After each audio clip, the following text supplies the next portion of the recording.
উদযাপন কমিটিত মই নাই, তথাপিও মোৰ এটা দায়িত্ব পালনৰ কাৰণে মই আজি ইয়াত আহি উপস্থিত হৈছো। আপোনালোকৰ মানে উপস্থাপন ৰাখক।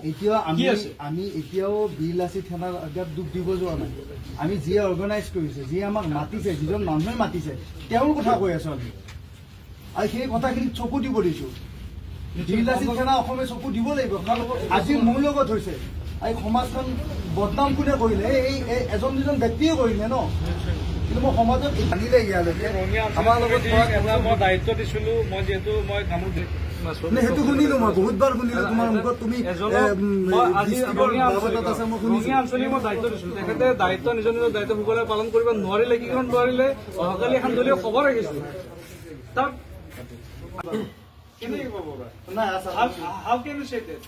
তোমাৰ কথাই কৈ আছে, তুমি কথাই কৈ আছে। How can you say that? I'm intoxicated.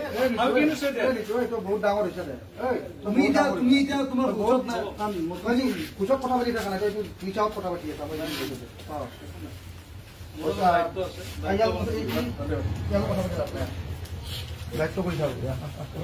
তুমি যিখিনি ব্যৱহাৰ কৰিছা সিংহল চলিয়াৰ এইখিনি ব্যৱহাৰমূলক দাদা বুলি সন্মান কৰি কথা পাতিম। এজন গায়ক সেইটো বস্তু তোমাৰ গুণ নাই। আৰু নাজানো তোমাক কিয় দায়িত্ব দিছে, মই সেইটোৱে বুজি পোৱা নাই। যে তোমাৰ আৰ্টিষ্টৰ লগত কেনেকৈ কথা পাতিব লাগে বুজিয়ে পোৱা নাই। প্ৰথমটো আজি অসম দিৱস আমি সকলোৱে জানো 2 ডিচেম্বৰ। আৰু 2 ডিচেম্বৰৰ দিনটো আমাৰ কাৰণে, অসমবাসী ৰাইজৰ কাৰণে এটা কি ক'ম আৰু সকলোৱে জানে আৰু। গতিকে তেনেকুৱা ধৰণৰ এটা অনুষ্ঠান এটা আয়োজন কৰিছিলে। আৰু আমি খুব এটা আশা লৈ আৰু খুব এটা মনত আনন্দ লৈ এই অনুষ্ঠানটো পৰিৱেশন কৰিম বুলি আমি ইতিমধ্যে 7:30 মানত আমি আহি পাইছোঁ। আমি গোটেই আমাৰ টীম আহি পাইছোঁ। আহি পাই দেখি আমি সুধি আছোঁ অনুষ্ঠানটো আমাক কেতিয়া দিব। কাৰণ তেওঁলোকৰ দিলে হৈ আছে, অলপ পিছত দেৰি হ'ব, আৰু অলপ টাইম লাগিব বুলি তেনেকুৱা ধৰণৰ কথা হৈ আছে। গতিকে আমাৰ ইভেণ্টৰ ফালৰ পৰা বাৰ সুধি আছে, ৰুদ্ৰাক্ষৰ ফালৰ পৰা, যে আমাক এটা অনুষ্ঠানটো কেতিয়া দিব। তাৰপিছত যেতিয়া দেখিলোঁ 10:30 বাজি গ'ল, ক'লে যে আমাৰ কোনো কমিটিৰ কোনো মানুহ নাই, কিবা নাই। কাৰণ আমি শ্ৰদ্ধা কৰোঁ, বিৰলাচি থানা অসম বুলি ক'লে আমি শ্ৰদ্ধা কৰোঁ। কাৰণ আমাৰ সেই মহান ব্যক্তিজনৰ নাম তাত সোমাই আছে, লাচিত বৰফুকন ডাঙৰীয়া নামটো সোমাই আছে। সেইটো এটা আমাৰ কাৰণে অসমখনৰ নাম সোমাই আছে, য'ত অসম দিৱস আৰু চুকাফাৰ যিটো দিনটোত যিটো অসম দিৱস হিচাপে আমি সকলোৱে পালন কৰোঁ। আজি এই পৰিস্থিতিত মই নিজৰ লজ্জিত, মোৰ বহুত দুখ পাইছোঁ। মানে একচুৱেলি ময়ো ধৰক লাচিত দিৱস হওক, আমাৰ অসম দিৱস বিভিন্ন অনুষ্ঠান প্ৰতিষ্ঠান কৰিছোঁ, অসমৰ বিভিন্ন ঠাইত কৰিছোঁ। কিন্তু আজি কি কাৰণত কিয় এনেকুৱা হ'ল মই একোৱে বুজিব পৰা নাই, আৰু কাৰণ বুজিব পৰা নাই। তাৰ বাবে তেওঁলোকক সুধিছোঁ। আমি এগ্ৰিমেণ্ট আমাৰ লগত কোনে কৰিছিলে, তেওঁৰ নামটো কি আছিলে? আমাৰ ভাইটি মৃণাল আছিলে, তেওঁ এগ্ৰিমেণ্ট কৰিছিলে। আৰু আমাৰ দিগন্ত আছিলে। গতিকে তেখেতে আহি আমাক কৈ আছে যে কমিটিৰ কোনো মানুহ নাই, গতিকে আমি কি কৰিম এতিয়া, আমি আপোনালোকক পে'মেণ্ট দিব নোৱাৰোঁ, তেনেকুৱা ধৰণৰ কথা। গতিকে উপায় নাপায় এতিয়া তাত অলপ পৰিস্থিতিটো অলপ বেলেগ হ'ল। ৰাইজ আছিলে, মানুহ গোট খালে। তো আমি ভাবিলোঁ তাত যদি কথাখিনি অলপ বেয়াৰ ফালে যায়, এটা সংগঠনৰ কথা আছে আৰু আমাৰ শিল্পীসকলৰ কথা আছে, তো সেই কথাখিনি ভাবি আমি থানালৈ আহিলে, যাতে এটা আলোচনা কৰি যাতে আমাৰ শিল্পীসকলক যাতে এটা, যিহেতু মই কোৱা নাই যে যিহেতুকে তেওঁলোকে কি কাৰণত নোৱাৰিলে, কিয়নো এইটো তেওঁলোকৰ ব্যক্তিগত কথা, মই তাত সেইবোৰ ক'ব নাযাওঁ। কাৰণ এটা সংগঠনৰ এটা সন্মান আছে, আৰু সংগঠন লৈ মোৰো দায়িত্ব আছে। সেই সংগঠনখনৰ মোৰো যিহেতু অসমৰ নাম জড়িত হৈ আছে, মই অসমৰ এজন শিল্পী। কিন্তু ঘটনাটো কিয় হ'লে সেইটো মই একচুৱেলি লাচিত থানা, বিৰলাচি থানা যিসকল দায়িত্বত আছে, উচ্চ বিষয়াসকল যিসকল আছে আমাৰ, তেওঁলোকক ক'ম যে এনেকুৱা ঘটনা যাতে আৰু নেক্সট কোনো অনুষ্ঠানত নহয়। আপোনালোকে অলপ চকু দিব, আপোনালোকে অলপ নজৰ ৰাখিব। আৰু মই বিশেষকৈ শৃংখল চলিহা ডাঙৰীয়া আপোনাকো কৈছোঁ, মই আপোনাক ব্যক্তিগতভাৱে ভাল পাওঁ, কাৰণ আপুনি এজন জাতীয় সত্তা, জাতীয় সংগঠনৰ এজন লিডাৰ। কিন্তু আপুনি অলপ চকু দিব লাগিব, কাৰণ আৰু ৰঙিয়াখন এনেকুৱা এখন ঠাই, ইমান মিলা প্ৰীতিৰে ইমান এটা মই বিভিন্ন অনুষ্ঠান ইয়াত ৰঙিয়াত কৰিছোঁ, কিন্তু মই আগে পিছে কেতিয়াও এনেকুৱা ধৰণৰ কেতিয়াও হোৱা নাই মোৰ লগত। মই এগ্ৰিমেণ্টত সহি কৰা নাই। তেতিয়াহ'লে তুমি কিয় কথা পাতি আছা? কিন্তু মোৰ দায়িত্ব আছে। তুমি দায়িত্ব আছে, তুমি দায়িত্ব দিয়া আৰু পেমেণ্ট কৰা। মই বিচাৰিছো সংগঠনটো বদনাম হ'ব নালাগে। তেতিয়াহ'লে তুমি কৰা ভাই, কিন্তু মানুহ বদনাম পাৰফৰ্ম নকৰাকে আপোনালোকে ইমান পাৰফৰ্মটো তোমালোকে কৰি আমি পাৰফৰ্ম কৰি দিয়া নাই তুমি। আমি 7:30 বজাত আহি উপস্থিত হৈছো, তুমি পাৰফৰ্ম কৰি মানুহতো আমাৰ ভুল। 40জন মানুহ তোমালোকে সঁহাৰি কিয় নাই? তেতিয়াহ'লে তোমালোকৰ ক'ৰবাত ভুল আছে, ৰাইজে সেইকাৰণে তোমালোক সঁহাৰি জনোৱা নাই। সেইটো বুলি তুমি আৰ্টিষ্ট বিলাকক মানে দুখ দিবা নেকি? নকৰিবা। নিশ্চয় শুনা, ইংলিছ আমিও জানো, মই স্থিতিও হোৱা নাই য'ত আহি অনুষ্ঠান কৰিব লগা নহ'ল। তাৰমানে কেতিয়াবা হয়তো কিবা বিজুতি ঘটিছে, সেইটো বেলেগ কথা, কিন্তু আজিতো ইয়াত তেনেকুৱা কোনো ধৰণৰ পৰিস্থিতি হোৱা নাই। তথাপিও প্ৰগ্ৰেম কিয় নহ'ল বুজি নাপালোঁ। আমাৰ যিজন এগ্ৰিমেণ্ট তেওঁক আমি সুধিলোঁ, তেওঁক আমাৰ অচি ছাৰে মাতি সুধিলে যে এওঁলোককতো মাতিলে, আপুনি এতিয়া এওঁলোকক প্ৰগ্ৰেমো কৰিব পৰা নাই, তেওঁলোকক কি কৰে আপুনি আলোচনা কৰি কৰক। সেইটোলৈ আলোচনা কৰিছে, যে কি কৰে তেওঁলোকক ৰৈ আছোঁ আৰু এতিয়ালৈকে। মোটামুটি এতিয়া টাইম কিমান হ'ল? মোটামুটি 12টা বাজে আৰু আমি 7:30 পৰা এতিয়ালৈকে আমি বহি আছোঁ। তেওঁলোকৰ এটা মীমাংসাৰ কাৰণে ৰৈ আছোঁ।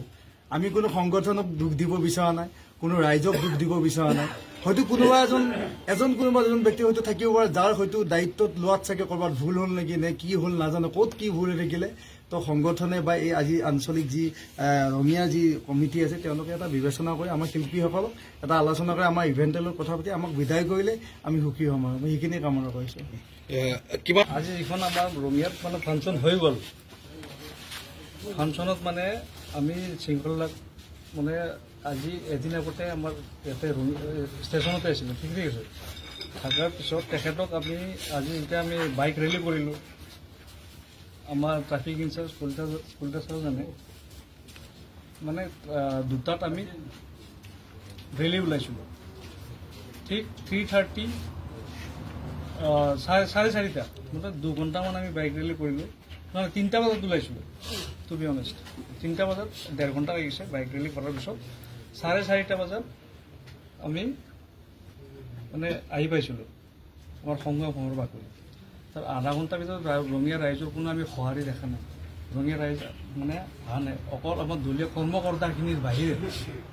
আৰু আমাৰ উদযাপন সমিতিৰ, যিহেতু মই উদযাপন সমিতিত নাই, মই ডিষ্ট্ৰিক্ট কমিটিত আছোঁ, কামৰূপ গ্ৰাম্য ডিষ্ট্ৰিক্টৰ মুখ্য সচিবৰ দায়িত্বত আছোঁ।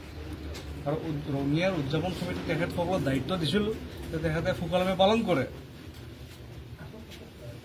আৰু মই আহি দেখিলোঁ যে তাত কোনো ধৰণৰ ৰাইজৰ মানে সহযোগ নাই, আমাৰ কৰ্মকৰ্তাখিনিৰ বাহিৰে। তাৰপিছত মই লগ যোনে মানে ছিংগাৰৰ দায়িত্ব লৈছিলে ফোন কৰিলোঁ।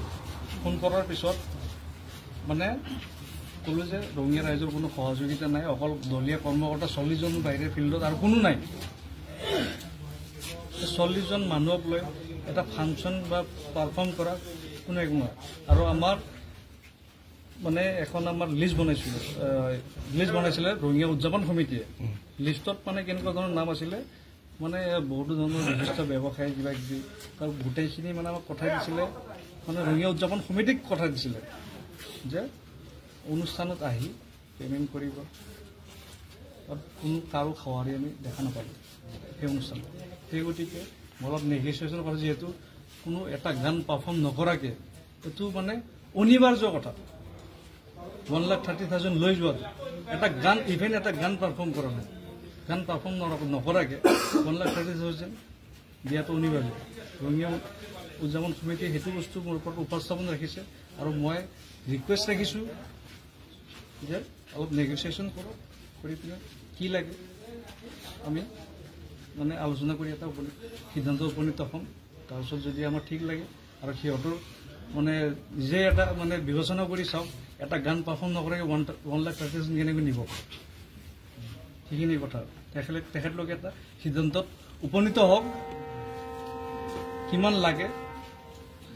এটা কথা কওকচোন আপুনি, এই দিছিল 1,30,000 টকা, আমাক এডভান্স দিছিল 10,000 টকা আৰু 1,20,000 টকা আমাৰ অনুষ্ঠানৰ আৰম্ভ হোৱাৰ আগত দিয়াৰ কথা আছিল বাৰু অনুষ্ঠানটো আমি ৰখি অনুষ্ঠানটো কৰিব নাপালোঁ তাৰপিছত তেখেতসকলৰ কমিটিৰ এজনে মানুহ আছে যোনজনে মানে এগ্ৰিমেণ্টত চাইন কৰিছিল উৎপল ভট্ট